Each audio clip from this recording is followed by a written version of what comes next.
시간에는 갈릴리에서 가진 주님과의 데이트라는 제목으로 함께 말씀의 은혜를 나누길 원합니다.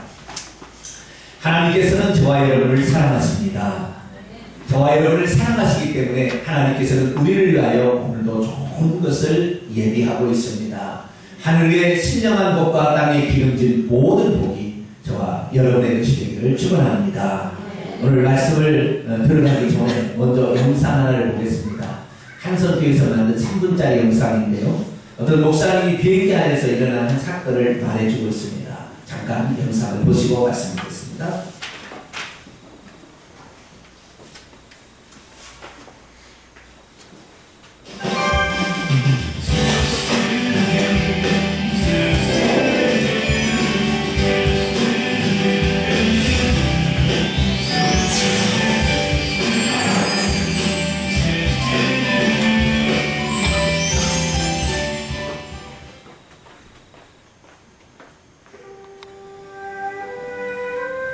미국의 부흥사요 청년 지도자인 토리 존슨 목사가 하루는 시카고에서 털사까지 가는 비행기를 타고 있었습니다. 그는 틈만 나면 복음을 전했던 까닭에 그날도 누구를 전도할까 열심히 살피다가 얼굴에 수신이 가득 찬 한 여성 승무원을 보게 되었습니다. 그는 그녀를 불러 옆자리에 앉혀놓고 복음을 전했습니다. 예수님을 영접해야 영원히 살 수 있습니다. 성령께서 역사하셨는지 그의 짧은 말 한마디에 그녀는 즉시 예수님을 영접했습니다. 그 순간 얼굴에 수신이 사라졌고 기쁨이 충만한 얼굴이 되었습니다. 마지막 영접 기도를 할 때는 너무나 감격스러워 눈물까지 흘렸습니다. 목적지에 도착하자 승무원은 존슨 목사에게 말했습니다. 목사님, 언젠가 또다시 만나 뵙기를 원합니다. 그러나 다시 만나지 못한다면 저 천국에서 만나 뵙기를 원합니다. 이튿날 존슨 목사가 조간신문을 펼쳐보다가 깜짝 놀랐습니다. 일면 머리 기사에 털사에서 포트워스로 가던 비행기가 추락했다는 기사가 실려 있었는데 알고 보니 바로 전날 자신이 탔던 비행기였습니다. 사망자 명단에는 전날 비행기에서 주님을 영접했던 여성 승무원의 이름도 있었습니다. 존슨 목사는 마음이 무척 아파 눈물을 흘렸지만 한편으로는 너무나 감사했습니다. 지옥으로 갈 뻔했던 한 영혼이 마지막 순간에 천국으로 자리를 옮겼기 때문입니다.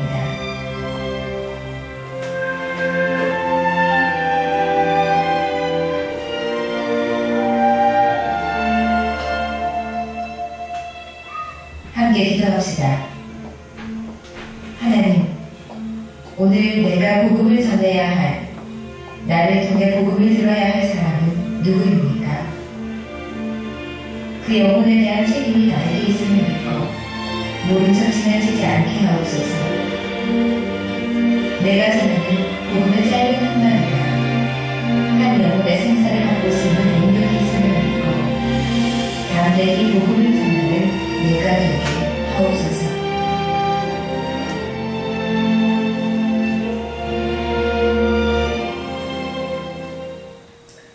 그렇습니다. 사랑이 무엇일까요? 참 사랑이란 때를 얻든지 못 얻든지 예수님을 증거하는 것입니다. 오늘 우리가 읽었던 말씀은 갈릴리 바닷가에서 예수께서 베드로를 개인적으로 불러내신 뒤 내 양을 치라 이렇게 말씀하셨다는 내용입니다.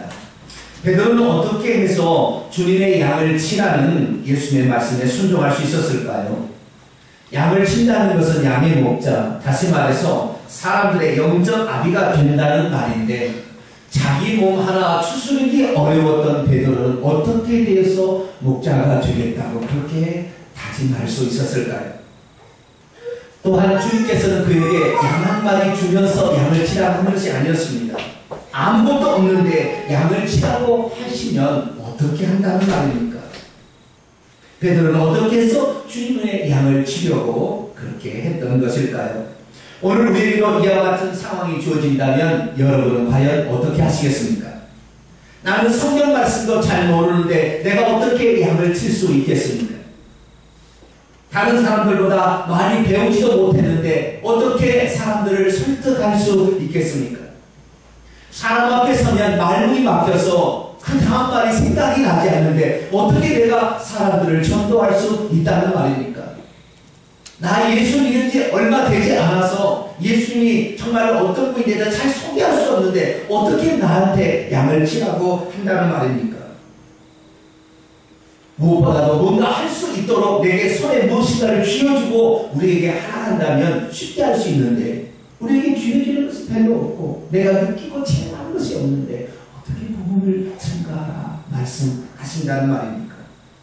오늘 우리가 읽었던 본문은 예수께서 부활하신 후에 갈릴리 바닷가에 나타나시어 7명의 제자들과 함께 제외하신 후 물고기를 153마리나 잡는 큰 기적을 행하신 뒤에 아침 식사를 그들에게 먹이시고 베드로를 따로 불러서 베드로에게 하시는 말씀입니다.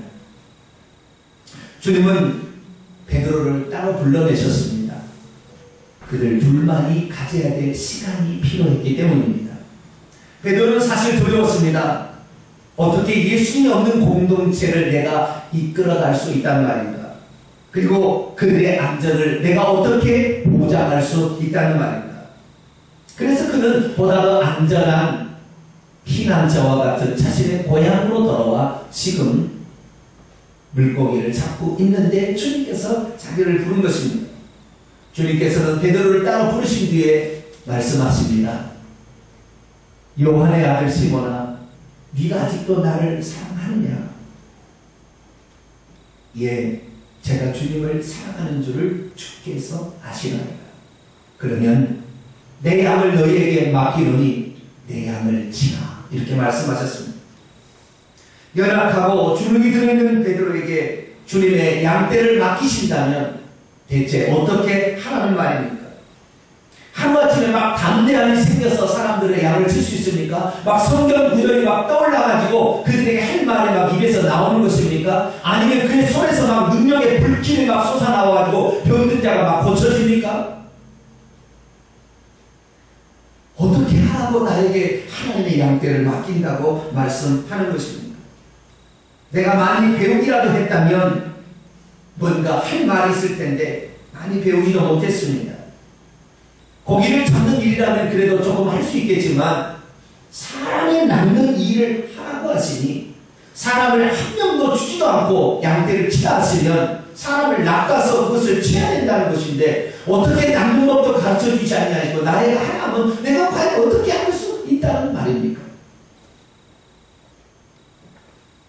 베드로에게 주님께서 사명을 부여했지만 사실 베드로는 그 어떤 것도 자신에게 확실한 것이 경험되어지지 않았습니다. 무엇을 어떻게 해야 될지 도무지 감이 오지도 않습니다.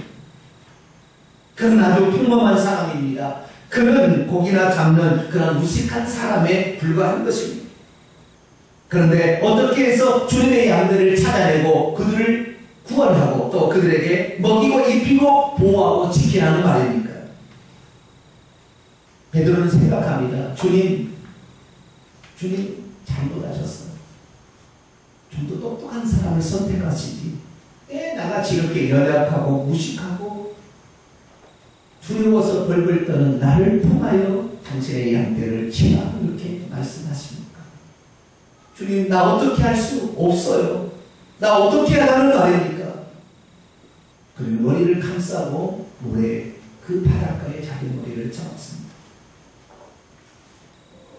주님과 더불어 3년 6개월씩이나 함께 있었지만 주님께서 그에게 부여한 사명은 너무나 큰 것이기에 그는 그것을 감당하기 어려운 것입니다. 아무리 주님을 사랑한다 하여도 막상 자신에게 맡겨진 일이 너무나 크게 되면 어느 누구도 그 일을 쉽게 할 수가 없는 것이죠. 자신이 해보지 않는 일이라면 더더욱 그 일을 수행하기 어렵습니다. 특별히 그 일이 자신의 은사와 달란트와 전혀 상관없는 일이라 한다면 그 일 하기가 더욱더 두려운 것이 우리의 모습입니다. 그럼에도 불구하고 베드로는 주님을 사랑하는 그 마음 하나로 어린 양들을 치료합니다.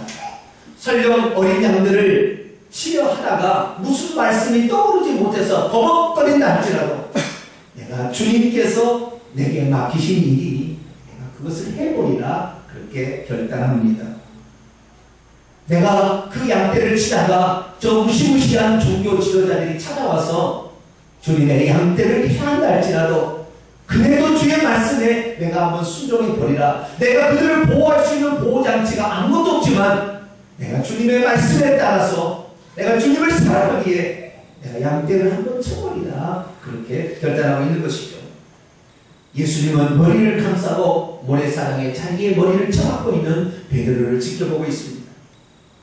주님 보시기에도 정말 배운 것 없이 정말로 아무것도 그에게 가진 것이 없는데 저는 무엇이기에 주의 말씀을 그래도 해보려고 내 말이라고 실천해보려고 저렇게 고민하는 것인가. 그에게는 무엇 하나 어디다 내놓을 만한 것이 없기에 주님은 그를 붙들어 줘야 되겠다. 그런 마음을 먹습니다. 비록 어리석긴 다했지만 주님을 사랑하는 그 마음 하나로 그때 해보겠다는 그의 결단을 주님께서는 보시고 그에게 용기와 힘과 지혜를 주시고자 하는 것입니다. 여러분, 주님께서요 이 땅에 사시면서 여러 가지 설교 말씀을 많이 하셨어요. 그런데 주님께서 하신 말씀 가운데 중요한 말은 꼭 이렇게 얘기합니다. 내가 진실로 너희에게 이르노니 이렇게 얘기합니다. 그래서 두 번을 이렇게 하세요. 그런데 성경에 등장하는 단 한 번의 사건이 예수님이 3번 부탁하는 말이에요. 오늘 본문 말씀에 예수님은 베드로를 불러서 내 어린 양을 먹이라. 내 양을 치라. 내 양을 먹이라 하시면서 그 자신의 양떼를 부탁하는 말을 베드로에게 지금 하고 있습니다. 왜 예수님께서는 3번씩이나 그렇게 부탁을 하셨을까요? 그가 그것을 잘할 수 있다면 3번씩이나 간절히 부탁했을까요? 그 일을 너무나 감당할 수 없어요. 중간에 포기할 확률이 너무나 많아요. 그 일을 감당한다는 것은 너무 어려운 일이에요.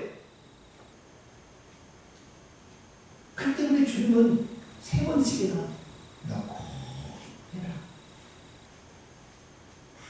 힘들 거다. 그 일을 한다는 것이 쉬운 일이 아니다. 그러고 이 일을 해라. 이렇게 하시면서 예수님께서 베드로에게 말씀하시는 거예요. 사실 베드로는 자기 자신을 지도자로서 자격이 없다 그렇게 생각했습니다.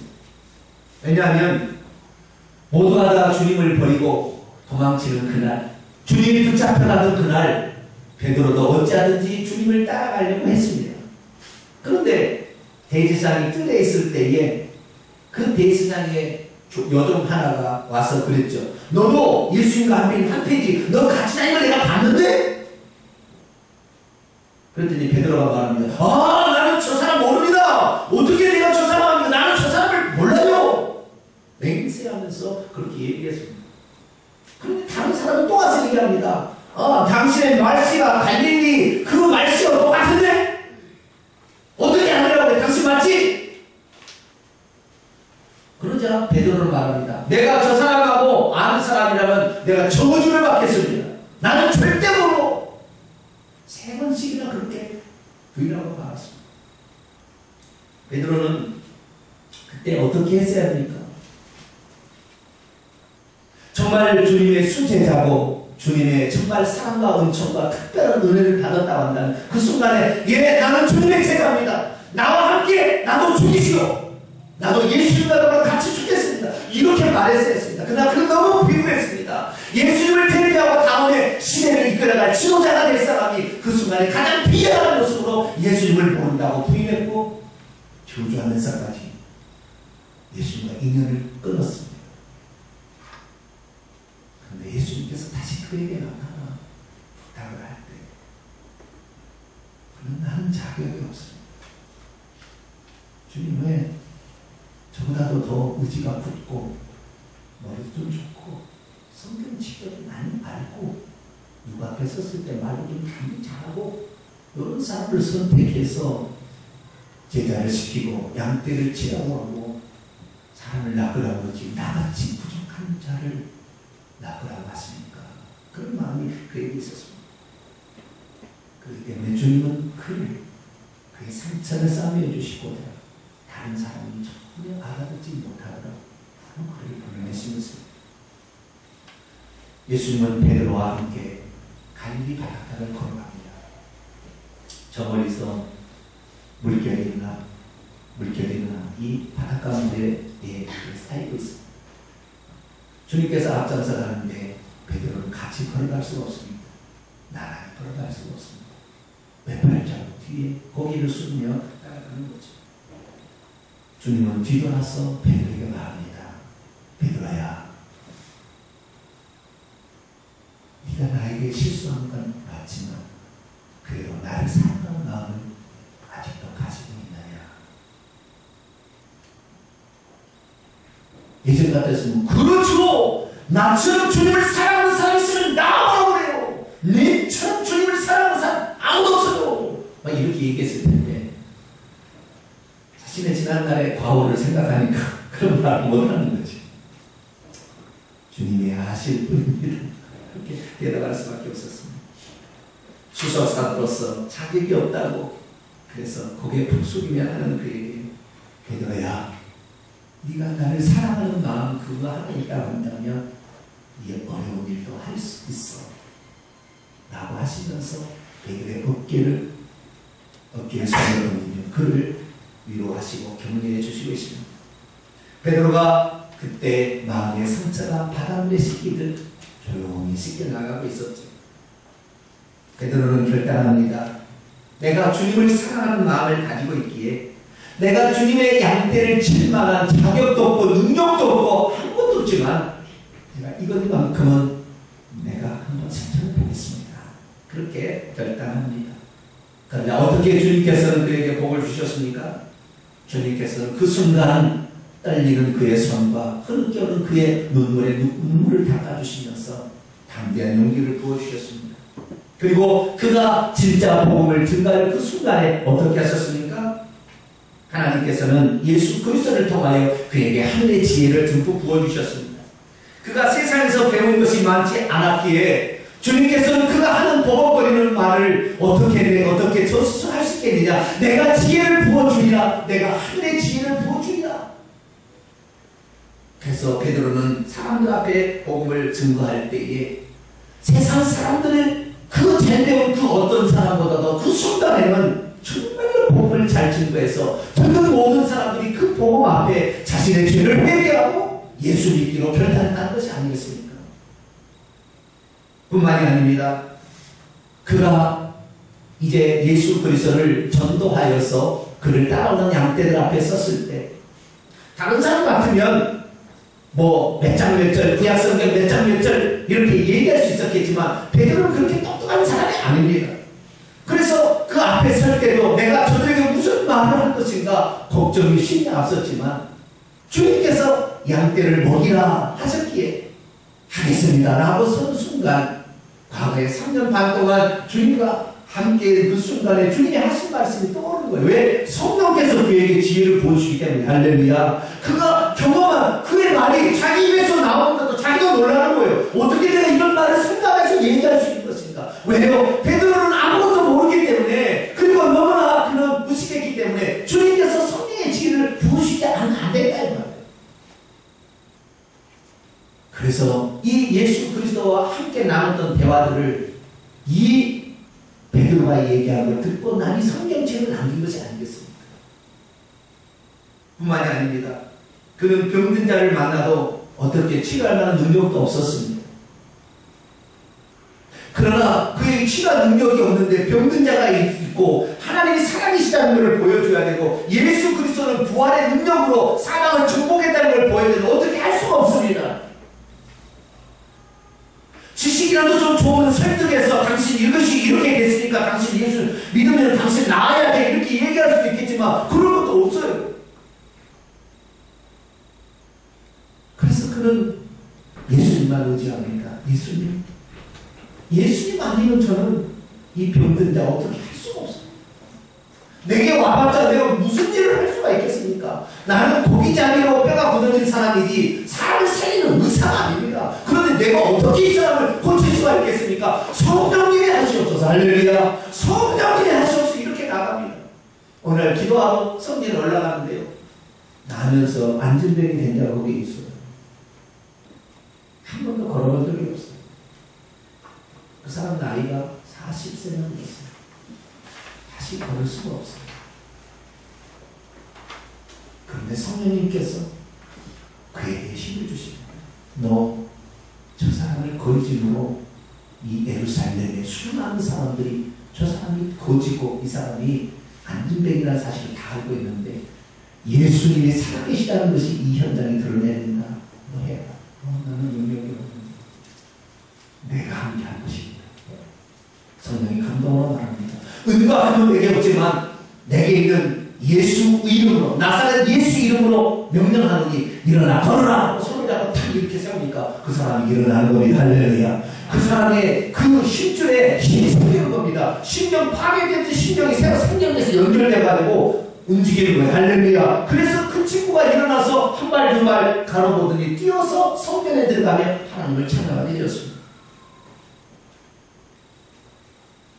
하나님의 이 놀라운 역사 앞에 사내들인 이 공예나 유대 종교지단이 어떻게 할 수 없습니다. 왜? 분명히 저 사람은 안진뱅이였는데 지금 일어나고 있으니 어떻게 된 일이냐. 부모를 불러다 얘기해도 이거 그래요. 나는 잘 모르겠습니다. 그러나 이 친구가 분명히 날 때부터 안진뱅이였고 지금 걸어다니는 것은 맞습니다. 그런데 안진뱅이가 분명합니다. 그에게 물어보시오. 그랬더니 예수라는 이름으로 내가 나왔습니다. 그렇게 증거함으로 예수님의 살아계심을 증거하니 유대 종교주의자들도 베드로를 어찌할 수 없는 사람 앞에 서면 늘 작아지고 무슨 말을 할지를 모르는 이 무식한 천사 베드로가 이제는 그의 말 한마디에 모든 사람들이 순종합니다.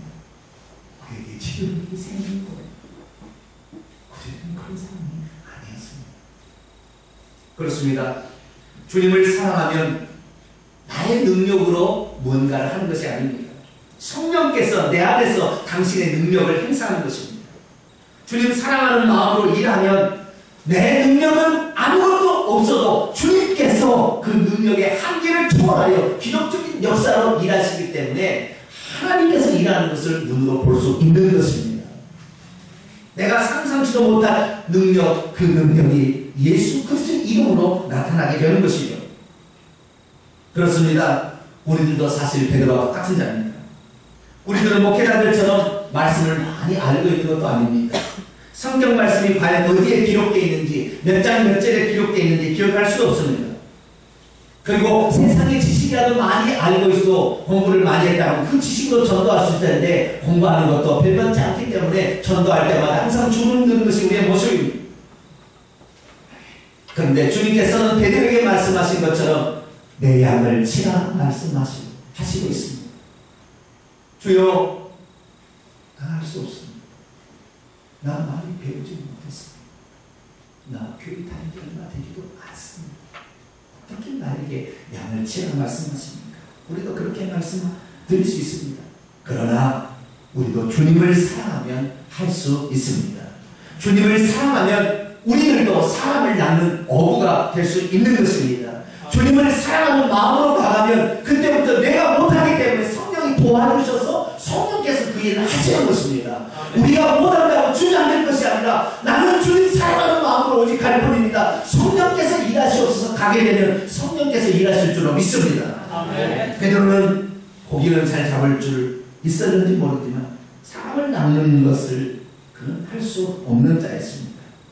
그러나 주님을 사랑하는 마음으로 순종하다 보니 사람도 베드로의 말을 듣고 꼬꾸라지는 것입니다. 왜 주저하십니까? 왜 두려워하고 있습니까? 사람을 낳고 그 양떼를 치는 것은 우리가 하는 것이 아니라 우리 속에 성령께서 하신다는 사실을 믿으시고 이제 나가시기를 축원합니다. 베드로는 무식쟁이였습니다. 그런데 생각해 보세요. 베드로의 첫 번째 설교를 듣고 3,000명이 회개해서 예루살렘 교회가 탄생했다고 성경은 말하고 있습니다. 여러분 3,000명이 베드로보다 무식해서 그 말을 들었겠습니까?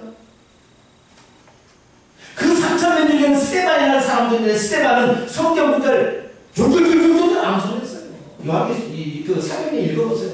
구약의 아브라함의 역사부터 다 다윗 무슨 역사까지 다 배우고 있었어요. 정말 율법의 정통한 그런데 베드로의 그 무식한 설교를 듣고도 그가 변화되어서 그의 목숨을 주님께 바치겠다고 그가 헌신하게 되는 거예요. 3,000명 중에서 소열로 공도수로 쓰면은 베드로는 몇 등 되겠어요? 우리가 능력 갖고 따진다고 한다면 우리는 결코 남을 제자 삼을 수 없고 어떤 사도 전도할 수 없으며 어떤 사람 앞에 가서 말할 수 없어요. 그러나 우리가 주님을 사랑하면 주님 사랑하는 마음으로 주의 말씀 따라가겠다고 실천하겠다고 결단하면 하나님께서 그 일을 하게 하실 줄로 믿습니다. 아멘. 그래서 그가 그 오순절 날 성령 받아서 막 방언이 터지고 막 그렇게 주변에 지나가는 사람 이상한 소리를 듣고 와서 당신들 술 취한 게 아니냐 막 그렇게 얘기했을 때 베드로는 뭐라고 그들에게 말했습니까? 유대인들과 예루살렘에 사는 사람이라 지금은 때가 3시 즉 오전 9시니 너희가 생각하는 것 같이 이 사람이 아침부터 술 취한 것이 아니다. 이는 선지자 요엘 선자로 통하여 우리에게 말씀하신 것이 성취되고 있느니라. 하나님이 가라사대 말씀에 내가 내 영으로 모든 육체에 부어주리니 너희의 자녀들은 예언할 것이요 너희 젊은이들은 환상을 보고 너희 늙은이들은 꿈을 꾸리라. 이 말씀이 오늘 응하게 되었느니라. 여러분 생각해보세요. 베드로가 요엘서의 말씀을 암송하고 있었겠어요?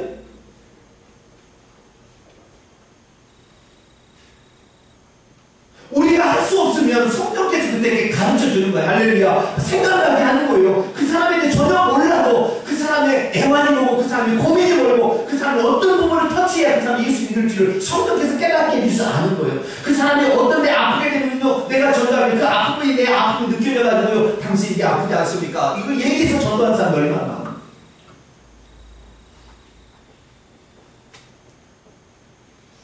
베드로는 할 수 없었어요. 베드로가 무슨 사람이 연구자입니까? 베드로 보기 잡던 사람이에요. 율법 연구 아닙니다. 어떻게 요엘서 이야기를 그 순간에 즉시 얘기할 수 있겠습니까? 그러나 주님을 사랑하는 마음으로 하니 하나님께서 성령으로 그에게 떠오르게 하셨고 생각나게 하셨고 그래서 그대로 말하는 줄 믿으시기 바랍니다. 베드로는 그들에게 말합니다. 나도 사실 무식한 사람이요. 그러나 내가 3년 반 동안 예수님을 따라가며 보니 예수님이 정말 하나님의 아들입니다. 며칠 전의 사건을 아시죠? 예수 그리스도께서 우리가 보는 바와 같이 저 골고다 언덕에서 모든 사람 본 앞에서 죽었지 않았습니까? 그러나 하나님께서 그를 사망의 고통에서 뚫어 살리셨으니 그분이 살아서 지금 왕과 그리고 그리스도가 되셔서 우리에게 역사하심으로 우리의 죽었던 영을 살리고 여러분을 살리고자 저를 보낸 것입니다. 그 예수 그리스도 나도 몰랐지만 그분을 믿고 보니 그분의 생명의 능력은 죽은 자를 살리고 모든 사람을 새롭게 할 수 있고 여러분의 인생에 영생을 줍니다. 그 예수 그리스도를 믿으시오. 우리가 어찌하고 가슴을 통곡하며 그 많은 사람이 무식한 베드로의 설교를 듣고 우리가 어떻게 하겠습니까? 주 예수 그리스도를 믿으시오. 너희가 회개하여 예수 그리스도를 믿게 되면 성령을 선물로 받게 될 것입니다. 그래서 그 순간에 그들도 성령을 받아 예루살렘 교회가 탄생했다는 것이 아닙니까?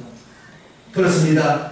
그 시간에 성령께서 생각나게 해주는 것이 없다고 한다면 우리는 우리가 체험한 거 그거 증거하면 됩니다. 이것을 우리는 감정이라고 합니다. 전도하는 3대 방법인데 그중에 무엇입니까?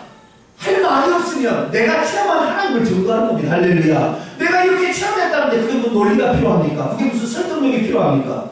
내가 그 살아계신 하나님을 뜨거운 가슴으로 내가 체험했던 것을 뜨거운 심장을 가지고 퍼뜨게 되면 그것이 사람의 마음을 움직이는 것이지 논리 정연하게 증거한다고 되는 것이 아니에요.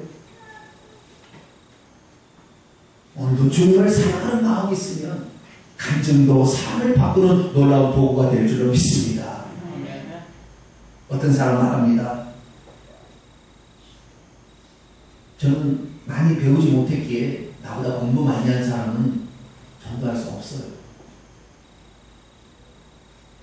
그러나 여러분, 저는 지지난 주간에 한 젊은이를 만났습니다. G12에 지도자 과정에서 공부하고 있는 한 젊은이였어요. 저는 고등학생인 줄 알았어요. 나중에 알고 보니 대학교 1, 2학년 같아요. 수많은 사람들이 셀 리더가 되겠다고 수백 명이 와서 공부하는 자리였습니다. 그런데 그 공부하는데 간사 목사님이 이렇게 공부를 시키는데 유난히도 제 귀에 다르게 들리는 한 사람의 음성이 있었어요. 아멘, 아멘이라고 하는데 우리가 제가 이렇게 해서 할렐루야 그러면 아멘, 여러분 꼭 응답하는 식으로 아니지만 그래도 아멘 해주는 게 아멘 있잖아요. 그건 아멘이 아니라 진실로 속에서 우러나오는 그런 아멘을 하는 거예요. 야, 저 청년 참 특이하다 그런 생각을 했어요. 그런데 저는 그 지도자 과정에 어쩌다 한번 참여했어요. 뭐 상황이 되어서. 근데 이전부터 공부를 해봤던 그 친구인가 봐요. 그런데 지도자가 이 가르치는 그 목사님이 그러는 거예요. 누구라고 이름을 지목하더라고요. 누구 그러니까 그러더라고요. 그래서 너 누구처럼 너 몇 명 전도했어? 그러니까 12명 전도했으니 그러는 거예요. 거기에서 12명 3명도 지금 어른들 전도를 못해가지고 빡빡 기어가지고 그 강의를 들으려면 거기를 다 숨기고 공부하고 있는데 이 친구는 12명 전도했다고 좀 얘기를 하는 거예요. 얼마나 자신있게 얘기했는데 깜짝 놀랐어요. 그래? 12명? 너 있다. 너 어떻게 전도했는지 좀 얘기 좀 들려줘봐. 그래서 그 친구를 그 친구 앞으로 나왔어요. 그래서 그 친구한테 너 그럼 어떻게 전도했어? 그랬더니 이렇게 얘기를 하더라고요. 참, 사람을 만나면 먼저 관계를 맺어야 된대.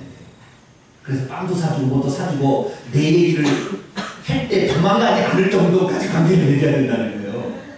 내가 뭐 관계가 없으면 엄마 이렇게 가버리니까 관계를 좀 맺으려면 어쩔 수 없이 들어줄 수밖에 없잖아요. 그래서 우선 그렇게 관계를 맺는다는 거예요. 그런 다음에 하나님의 살아계심을 얘기를 해야 된다는 거예요. 그리고 예수 영접을 시켜야 된다는 거예요. 어떻게 했냐? 그러니까 이렇게 얘기했어요. 야, 친구한테 얘기하는 거예요. 야, 너 어떻게 해서 이 세상에 존재하게 됐지? 야, 모르겠다 물어봐. 아니, 얘기해봐. 너 이 세상에 어떻게 해서 태어나게 되었어?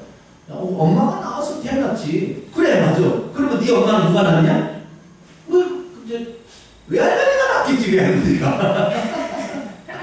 그래, 너 외할머니 봤어? 아니, 안 봤는데. 그 외할머니 나면 어떻게 알아? 어머니 순이가 외할머니 낳았지.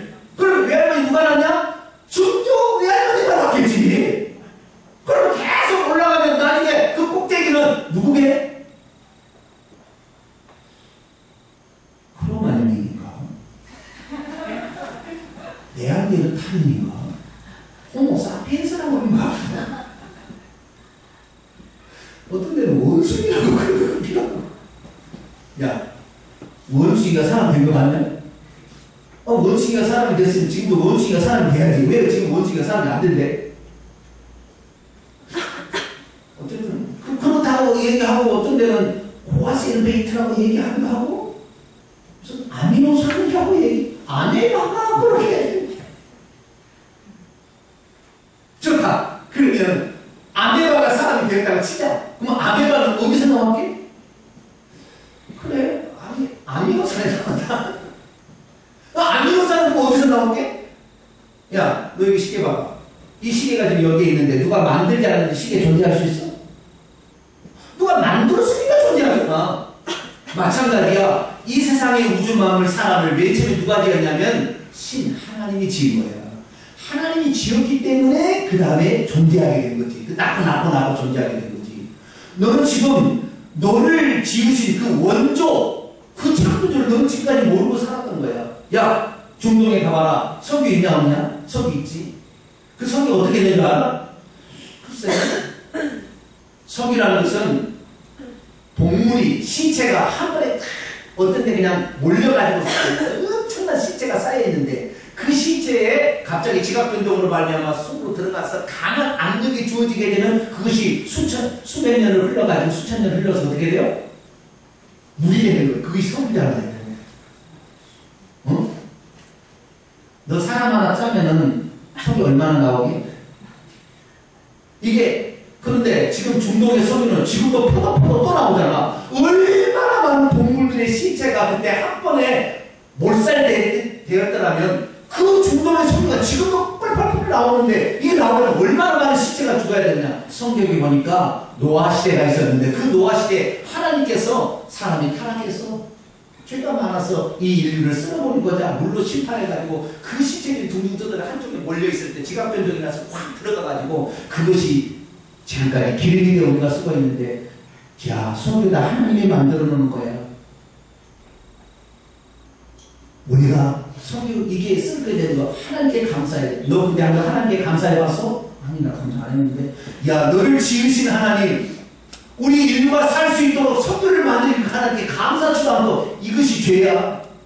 하나님께서는 우리가 하나님도 모르고 지 마음대로 사는 우리 인생을 향하여 그렇게 해서 그렇게 간다면 지옥에 떨어질까봐 하나님께서는 걱정이 되어서 당신의 아들을 보내주셨지. 그분이 바로 예수님이야. 너 예수 그리스도를 네 마음속에 영접하면 네가 어떤 죄를 지었든 간에 하나님을 모르고 살고 너의 창조주를 기억하지 못하고 너가 감사치도 못한 모든 죄, 그리고 네가 거짓말하고 도둑질하고 때로는 나쁜 죄 했던 모든 죄까지 예수님이 십자가에서 다 없애주셨어. 그 예수님을 네 마음속에 영접하기만 하면 너는 그의 죄가 사해진다. 이리와 여기 손을 대봐. 왜 성경책 손을 대봐. 왜 그래. 눈 감아 따라서 해. 하나님, 따라서 해봐. 하나님, 그렇게 했다는 거예요. 뭐라고 했냐. 하나님, 나는 하나님도 모르고 살았어. 내 인생 내 것인 줄 알고 살았는데 알고 보니 하나님이 계시다.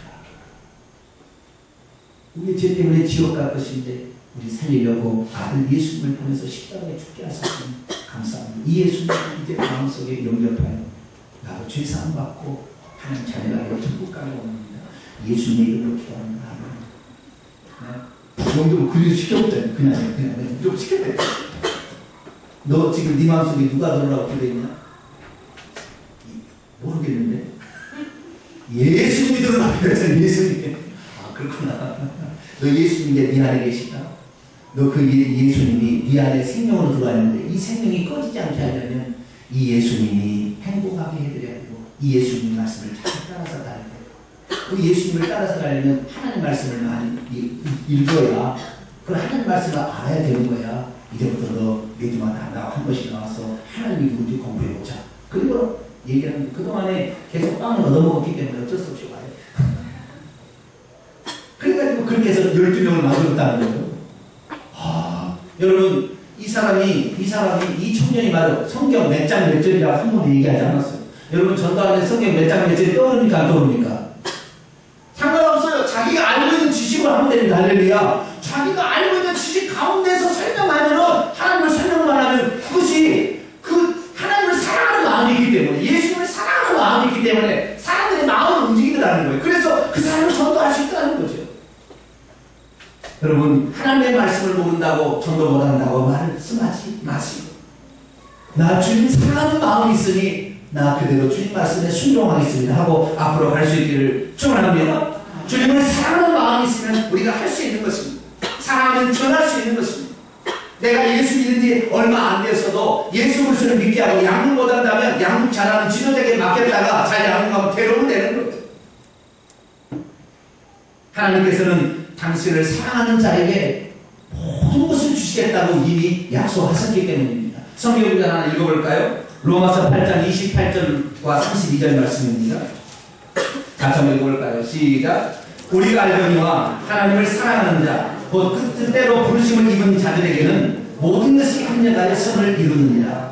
자기 아들을 아끼지 아니하시고 우리 모든 사람을 위하여 내어주시니까 어찌 그 아들과 함께 모든 것을 우리에게 은사로 주지 아니하시겠느냐. 아멘. 그렇습니다. 우리가 하나님을 사랑하면 할 수 있습니다. 하나님을 사랑하지 않기에 주님의 잃어버린 양들을 찾지도 못하고 구원도 못하는 것입니다.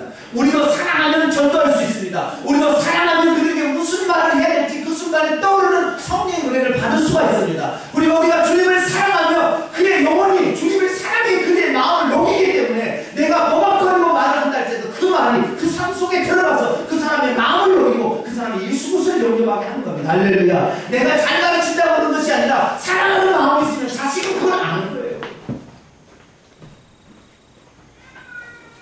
우리가 주님을 사랑하는데 내가 할 수 없으면 하나님이 우리의 아들이기 때문에 우리를 도와주는 거예요. 그런데 우리의 능력을 확보해서 우리는 하리라. 내가 성경 말씀을 많이 알면 하리라. 내가 신전을 다니면 하리라. 여러분 다녀보시지만 됩니까? 주님을 사랑하는 것. 나는 지금 할 수 없어요. 주님을 하려는 마음밖에 없어요.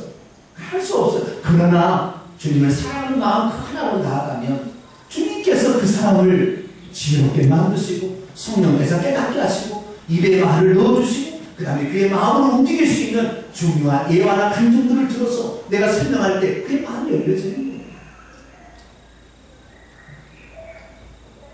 주님은 어떤 사람과 세상 끝날까지 함께 하신다고 약속하신 줄 아세요?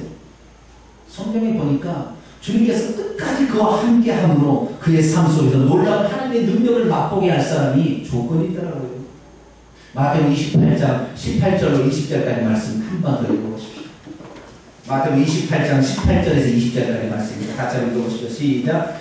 예수께서 나와 말씀하여 이르시되 하늘과 땅의 모든 권세를 내게 주셨으니 그러므로 너희는 가서 모든 민족으로 제자를 삼아 아버지와 아들과 성령의 이름으로 침례를 주고 내가 너희에게 분부한 모든 것을 가르쳐 지키게 하라. 볼지어다 내가 세상 끝날까지 너희와 항상 함께 있으리라 하십니다. 아멘. 하나님이 누구와 세상 끝날까지 함께 한다고 했냐면 오늘도 예수 그리스도께서 목숨 거는 일에 사람을 살리기 위해서 이 땅에 하신 일에 동참하는 자에게 내가 세상 끝날까지 너와 함께 하시겠다고 약속한 거예요. 내가 예수 믿었다고 항상 함께 하는 것이 아니라 내가 예수 믿었다고 능력이 나타나는 것이 아니라 내가 예수 믿었다고 기도자가 되는 것이 아니라 예수님이 목숨 거는 일, 이 땅에 잃어버린 양떼를 찾아서 그들을 먹이는 일에 예수님과 동일하게 우리가 함께한다. 우리가 그 일을 한다면 하나님 예수님께서도 그와 함께하셔서 네가 그래 네 스스로는 할 수 없으나 내가 너에게 능력을 주어서 너에게 하리라. 할렐루야. 그래서 그게 보여진다고 약속한 겁니다. 우리가 하나님의 복음을 전하지 아니하고 세상에 살아가면 세상에 살아가서 뭐 한다 할지라도 얼마나 바쁜 일이 많고 얼마나 해야 될 일이 많으며 얼마나 시험거리가 많습니다. 사탄 마귀는요 예수님 목숨 거는 일이 아닌 다른 일에 중요하다고 계속 일을 시키지만 10년 20년 신앙생활 해야 될 게 있냐고요. 안 돼요. 주님이 함께 하시면 다 해결됐을 텐데 주님이 함께하는 역사를 경험해 봤냐고요. 아니잖아요. 주님께서 목숨 건 일에 그리고 우리가 할 수 없는데도 내 양을 치라, 내 양을 먹이라 했던 말에 순종할 때 주님께서는 내가 함께하지 않으면 그건 아무것도 할 수 없게 그때 함께하는 거예요. 할렐루야. 그렇게 하려는 사람에게 함께한다는 거예요. 오늘 저와 여러분이 오늘 인식의 대전환을 갖게 되기를 축원합니다. 오늘 생각을 한번 다시 한번 해보세요. 주님이 함께하는 능력을 맛보기 원합니까? 성령의 능력을 맛보기 원합니까? 그러면 주님의 어린 양을 찾아서 쳐보세요. 이것이 주님께서 영원토록 우리가 함께하는 놀라운 능력을 맛보는 비결이고 척결인 것입니다. 아직도 주님이 살아계신지 안 살아계신지 헷갈리는 분이 있습니까? 그럼 먼저 주님을 체험하세요. 오늘 8월 초순에 엔카운터 수양회를 할 것입니다. 그동안 부모의 강요에 의해서 나올 수도 있고 부인의 강요에 의해서 나올 수도 있고 여러 가지 있지만 한번 주님을 체험해봐야 합니다. 지금부터 그런 준비하세요. 그리고 이미 하나님을 체험한 사람이 있다면 앞으로 3개월 동안 나도 어린 양을 칠 수 있도록 여기 어린 양을 붙여주세요. 기도하십시오. 5월, 6월, 7월 3개월 동안 3명 못 데려오겠습니까? 8월 초순에 할 거니까 목숨 걸고 할 거니까 주님이 원하시는 일에 한번 해볼 거니까 우리의 삶에 얼마나 하나님께서 역사하셔서 우리를 복 주시는지 한번 체험해 보십시오. 8월 초순은 휴가 기간입니다. 그렇기 때문에 우리가 휴가 기간을 올해는 하나님을 체험하는 일로 다른 사람이 이 예수님을 경험하는 주간을 한번 작정해 보겠습니다. 그리고 이 휴가를 한번 써보세요. 주님께서 얼마나 역사하실 것인가. 지금부터 시작한다면 할 수 있습니다. 우리도 하나님을 사랑하면 할 수 있습니다. 우리도 주님을 사랑하면 전도할 수 있습니다. 우리도 주님을 사랑하면 잃어버린 양들을 구원해낼 수 있습니다. 복음을 전할 수 있습니다. 그들에게 먹일 양식이 우리에게 채워지는 것입니다. 그래서 그들을 하나님의 사랑으로 온전케 할 수 있습니다. 주님을 사랑하면 우리는 모든 것을 할 수가 있습니다. 기도하겠습니다. 거룩하신 아버지 하나님, 주님께서 베드로에게 나타나시어 내가 너에게 능력을 주니 내 양을 치라 말씀하지 않았습니다. 너가 나를 사랑하느냐? 그러면 양을 치도록 내가 너를 도와주겠다 말씀하셨습니다. 주님 사랑이 식어진 우리들 오늘 다시 주님 사랑을 회복하여 그 사랑으로 사람을 사랑하고 주의 양떼를 만들며 주의 양떼를 치는 먹이고 돌보는 우리가 되게 하여 주시옵소서. 우리 예수 그리스도의 이름으로 기도하옵나이다. 아멘.